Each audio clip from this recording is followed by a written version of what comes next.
enable.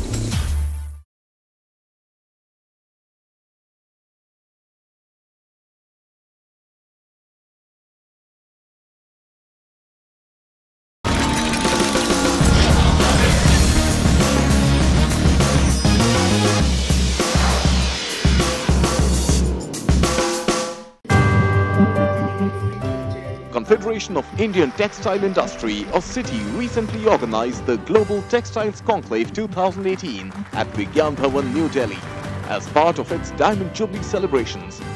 The conclave was inaugurated by Vice President M. Venkaiah Naidu, as the event also welcomed Textiles Minister Smriti Zubin Irani. Speaking at the session, Mr. Naidu said that disruptions lead to innovations and transformations, which should be the focus area for textiles and the apparel sector. Today is a very, very special day for the Confederation of Indian Textile Industries, that is CITI. We are celebrating 60 years of service to the industry and the country. CITI, throughout its diamond journey, has been serving various sub-segments, right from fiber to garments and made-ups, including textile machinery, through its various association members, associates, affiliates, corporate members, and invitees. It provides a platform like this to provide information, discussions between various stakeholders at various levels, starting from an international level and going right up to the grassroots level in the form of Kisan Melas. The need of the hour is to modernize the textile industry, which is the second largest employer after agriculture. According to projections, the Indian textile and clothing industry has the potential to grow at a CAGR of 14% and reach US $300 billion by 2025 from US $150 billion achieved in the year 17. These export textiles and apparels are expected to reach US $82 billion by 2021. Taking advantage of the Digital India program, the Indian fashion retailers online market is poised to grow to US $30 billion by 2020 from the current level of around US $7 to $9 billion. With huge investments being made under Technology Upgradation Fund scheme and policy support from both the government and various state governments, the industry no doubt is poised for growth. The exporters are expected to receive a boost in the wake of free trade with ASEAN and the proposed agreement with China. The textile industry needs to fully tap the potential of the IoT cloud, artificial intelligence, and big data analytics. It is high time for the industry to establish Textile Industry 4.0, learning factory in all major clusters, adopting hub and spokes model with hub focusing on advanced training and spokes focus on basic training.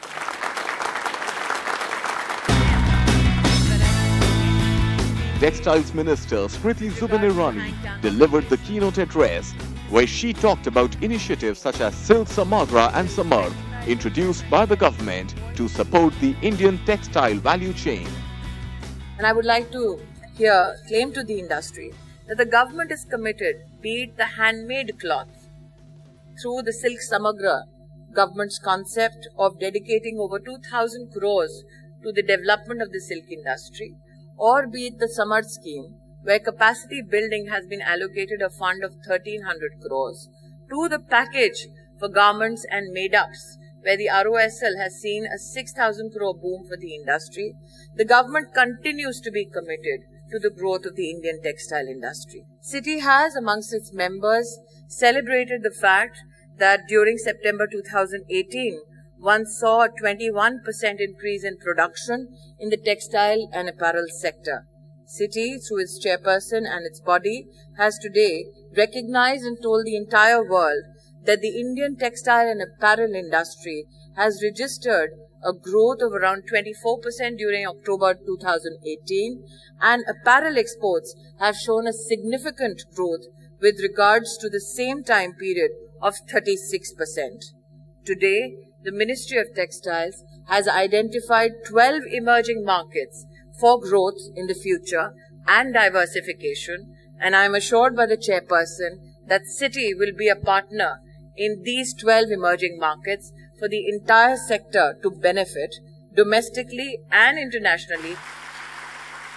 It is fascinating that Citi is one of the only organizations possibly in the entire country which celebrates Kisan Mela, which helps aid the growth of our farmers, but at the same time gives an opportunity and a platform to the young entrepreneurs in the industry to innovate and come forward.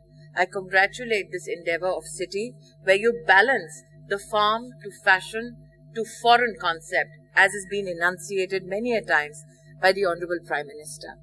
We, a nation of many capacities today, look forward to Citi's participation of training middle management, not only amongst women, but also those from the weaker segments of our society, so that these, our citizens today, can help the industry in not only growing, but also help our smaller segments to understand that their aspirations can find a voice through the Federation.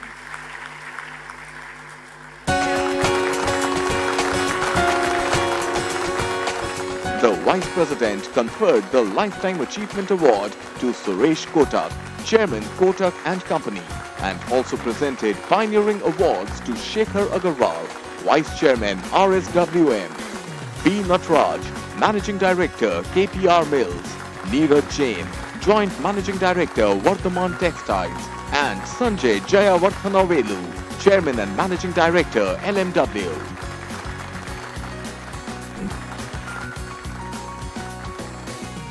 On behalf of Citi and textile industry, I would like to extend my sincere gratitude to our chief guest, the Honorable Vice President of India, Shri Venkaiah Naidu ji, for kindly inaugurating Citi's Diamond Jubilee celebrations and the Global Textile Conclave 2018. We are indeed grateful to you, sir.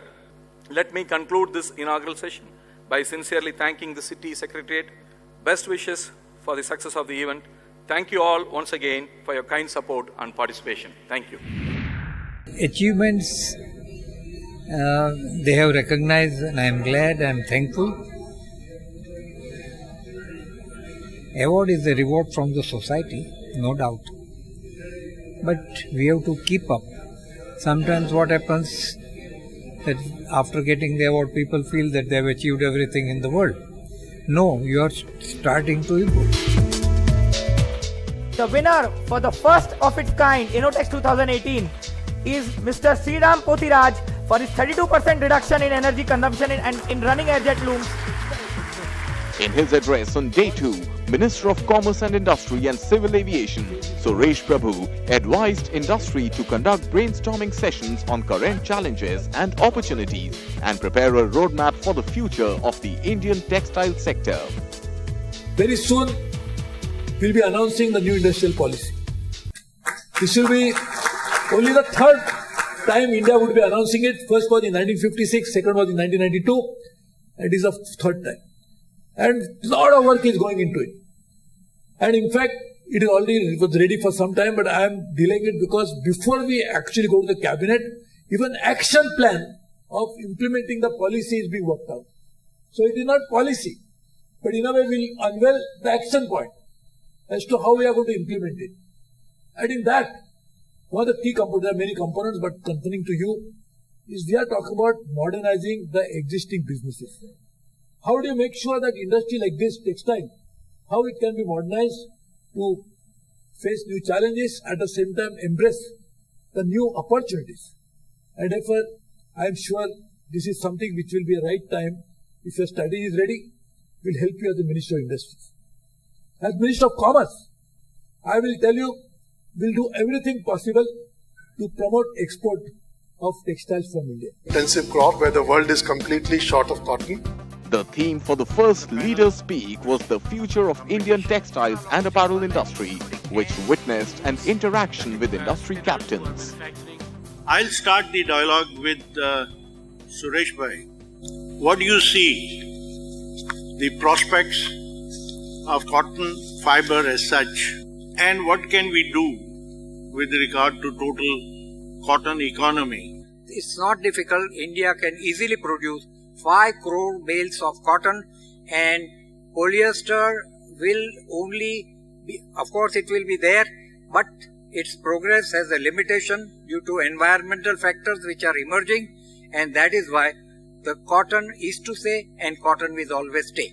Textiles is a core industry, but at the same time, the world is changing and we need to change. Countries like USA, Canada are looking at India very seriously, and they are coming here wanting to source from this country. So we have tremendous opportunities. We can grow tremendously.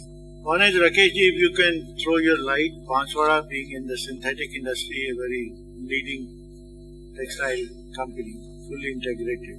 How do you see the growth of man-made spun fiber textile industry in India going forward? I think in the last 20 years, ever since the disbanding of the quota regime, I have been hearing at every forum, loud and clear, that China is vacating place and India is going to overtake that, or India is going to take a portion of that. Then came the theory of labor costs in China vis-a-vis labor costs in India. In fact, that too we could not capitalize on. So now the only way for us to get out of this situation, the demand-supply mismatch, can either be met by increase in exports or by increase in domestic consumption. Today also, in the man-made fiber textiles export, you will find 42% of fiber and yarn is being exported, whereas if you look at China, it is less than 7 or 8%. Now this is where we need to, all stakeholders need to sit together and see how we can increase this share. Now I turn to my friend Rahul. How do you see the growth of the Indian brands going forward? B, how do you see Indian brands going overseas? With urbanization, the aspirations of the Indian population is going up. With that, people want to now show off that they are wearing a particular brand. That is driving the entire shift from the so-called unorganized segment into the organized segment. Of course, the entry of international brands into India has helped this process. Going on to the next question about can Indian brands succeed internationally? Unfortunately, my answer is a little pessimistic. Other than your ethnic products and a bit of sales to your Indian diaspora, I personally am not very hopeful and confident of creating Indian brands which are successful internationally, primarily because brand building is a very, very expensive and a long-term project. Neeraj, what do you think that the companies need to do differently to improve profitability? Our belief in Vardhaman is that the innovation of a new product, innovation of a new fiber will happen once in a while, maybe 10 years, 20 years and so on. But what is more important in this industry, our belief is the improvements which are happening on a day in, day out basis. We have been expanding our business, but after every expansion, we undertake at least 2 to 3 years of consolidation phase. Because the belief is every new project or every new, even in the same industry, every new project, every new site will have its own issues. So we require to adopt the technology, to exploit it fully. Also at the same time, to use it without having a much pressure on the selling. Third, the financials become far better once you are consolidating for 2, 3, 4 years. So your capacity to further undertake the expansion becomes much, much bigger. And fourth, the existing capacities also require same amount of attention to be competitive. It was amazing to hear from Neeraj. I sum up this session. Thank you very much. We have people, speakers and delegates from more than 10 countries. We are signing MOUs with 2 of the countries, Bangladesh and Uzbekistan. And the main moot idea is to tell and discuss and deliberate through a galaxy of speakers on what next for the industry.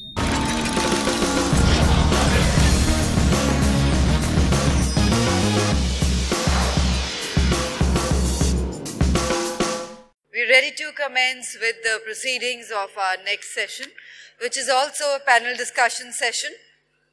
And the topic is disrupting current paradigms and reimagining textile supply chains to make them future ready.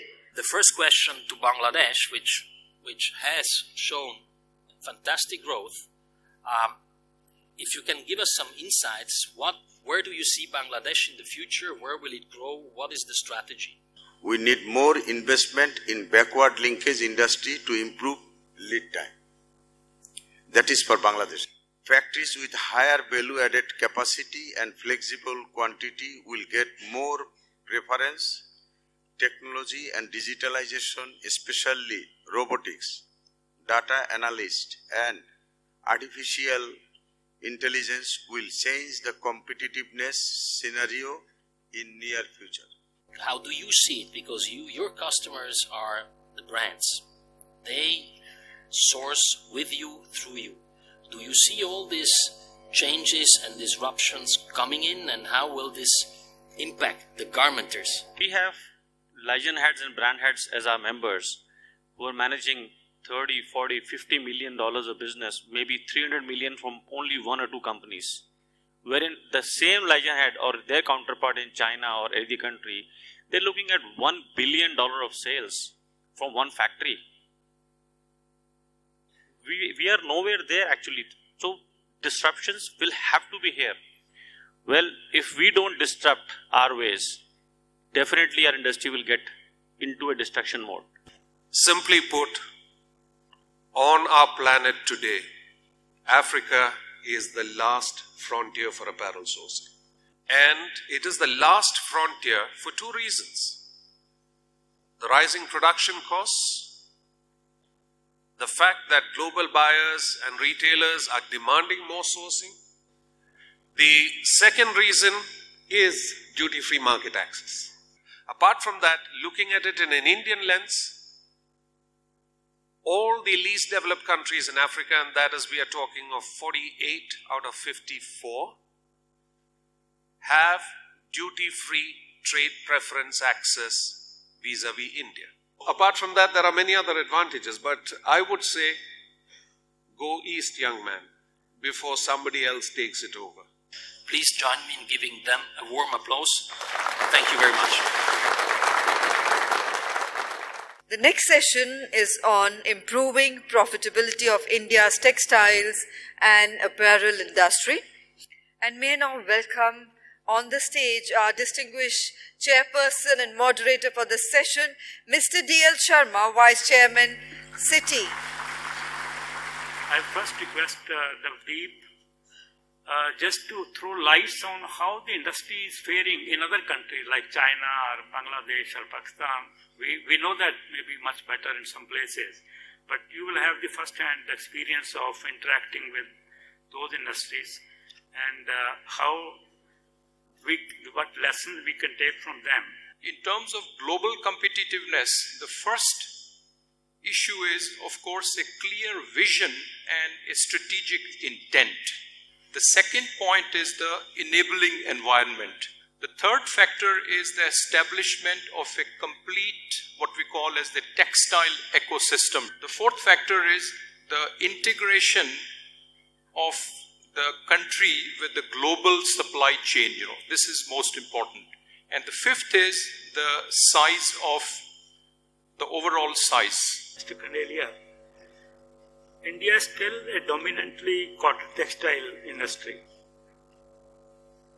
We are still around 60-40, 40, 60 the cotton and 40 the non-cotton, primarily man-made. Globally, it is going in the reverse directions. So should the direction which we have taken as a country, should we stay as it is, or should we continue to focus more on the natural textile value chain progress, or instead we diversify to synthetics? I think that India has to diversify towards synthetic and should be in line with the world balance, and accordingly synthetic should grow to 60% at least 55-60%, and cotton will continue to grow, but there are limitations. I would just like to sum up by saying that the developing competitiveness is equally important from internal to the organization point of view, as is to create an enabling condition by the state. And we hope that the government is also sensitive to those issues in terms of the policy framework, and the enterprises are working forward to see that, with the new trade arrangements in view of the changing WTO situations and the right ecosystem which is likely to be created and the focus of the government on this development of this industry. And thank you for your patient hearing. Thank you very much. And ladies and gentlemen, with that we close the proceedings of this conclave. Namaskar.